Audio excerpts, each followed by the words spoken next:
Flop అన్న ప్రతి ఒక్కడికి రాడ్ దింపింది భయ్య. రాడ్ అంటే ఎలాంటి రాడ్ కాదు. 180 డిగ్రీస్. 180 డిగ్రీస్‌లో దింపింది రాడ్ అయితే. అసలు ఎందుకు ఈ విధంగా మాట్లాడుతున్నారు అంటే, మొన్నటికి మొన్నే 'దేవర' రిలీజ్ అయింది. అసలు వాడు సినిమా చూసాడో లేదో తెలీదు గానీ, ఫేక్ రివ్యూ ఇచ్చి సినిమా బాలేదు. అసలు ఏముంది సినిమాలోని అనైతే విమర్శించాడన్నమాట. ఆ సినిమా గురించి.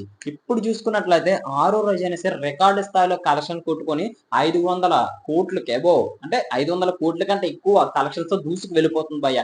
ఆ రోజు, ఈ రోజు అని చూడట్లేదు. వర్కింగ్ డేనా లేదా హాలిడేనా చూడట్లేదు. వర్కింగ్ మొత్తం మీద దొలగొట్టుకొని పోతుంది భయ్య. ఈ సినిమా ఖచ్చితంగా చూసుకుంటే ఇదే ఫార్మ్‌లో కంటిన్యూ అయితే బ్లాక్ బస్టర్ అయ్యే అవకాశాలైతే చాలా ఎక్కువగా ఉన్నాయన్నమాట.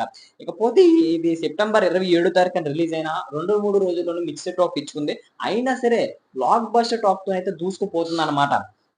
అసలు ఎందుకు ఈ విధంగా మిక్స్డ్ టాక్ వచ్చింది అంటే, మరి అక్కడక్కడ లైట్‌గా ఒక ఫస్ట్ హాఫ్ దొల్లగొట్టేసాడు భయ్య. వేరే లెవెల్‌లో ఉంది సినిమా మాత్రం.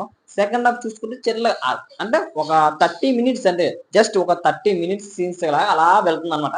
అది బోర్ కూడా కొడదు. జస్ట్ అలా వెళ్తుందన్నమాట. అక్కడ మరంటే ఒక సినిమా ఉండాలంటే పూర్తిగా ఇదే ఇచ్చేయాలంటే దాని మీద ఇది కట్టాలి. మొత్తం పార్ట్ 2 తీశారు గనక మొత్తం పార్ట్ 1 లోనే పెట్టి ఉంటే ఖచ్చితంగా సరే అలాంటి ఎలివేషన్ సీన్స్ అయితే ఖచ్చితంగా ఉండి ఫస్ట్ హాఫ్ బ్లాక్ బస్టర్ అదే ఫస్ట్ హాఫ్ హిట్ అయ్యుంటది. సెకండ్ హాఫ్ కూడా అంత అమాంతం లేసేది. అర్థమవుతుందా? ఎందుకు లెగలేదు అంటే మరి సెకండ్ హాఫ్‌కి అదే సెకండ్ పార్ట్‌కి తీసుకువెళ్లారు గనక ఖచ్చితంగా సెకండ్ పార్ట్‌లోనే చాలా మంది ఉంటారనమాట. మరి ఇక్కడ చూడలేనివి ఖచ్చితంగా సరే సెకండ్ పార్ట్‌లో చూడొచ్చు అనైతే నేను చెప్తున్నాననమాట. నేను కాదు మూవీ టీమ్ కూడా అఫీషియల్‌గా ప్రకటించింది.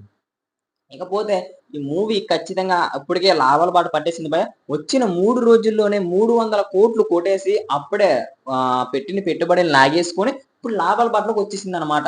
ఇప్పుడు చెప్పండి రేయ్! ఇప్పటిదాకా ఎవడెవడన్నాడు "రేయ్ ఫ్లాప్ రా! అట్టర్ ఫ్లాప్ రా! అదే యావరేజ్ రా! అబోవ్ యావరేజ్ రా!" అన్న ప్రతి ఒక్కరికి 90 ఏమో కాదు 180 దింపేసిందనమాట.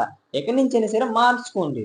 ఆ సినిమా చూడండి, అర్థం చేసుకోండి, నచ్చితే మీ లోపలున్న ఇవ్వండి. అందరికి నచ్చాలని లేదు కదా! ఆ నచ్చని వాళ్ళలో మీరు ఉండుంటారు. అలాగాని మీ ఒక్కరి టాక్‌తోనే సినిమా ఫ్లాప్ అయిపోదు, యావరేజ్ అయిపోదు, అబోవ్ యావరేజ్ కూడా అయిపోదు. ఎవరి వల్ల అవుతుంది తెలుసా?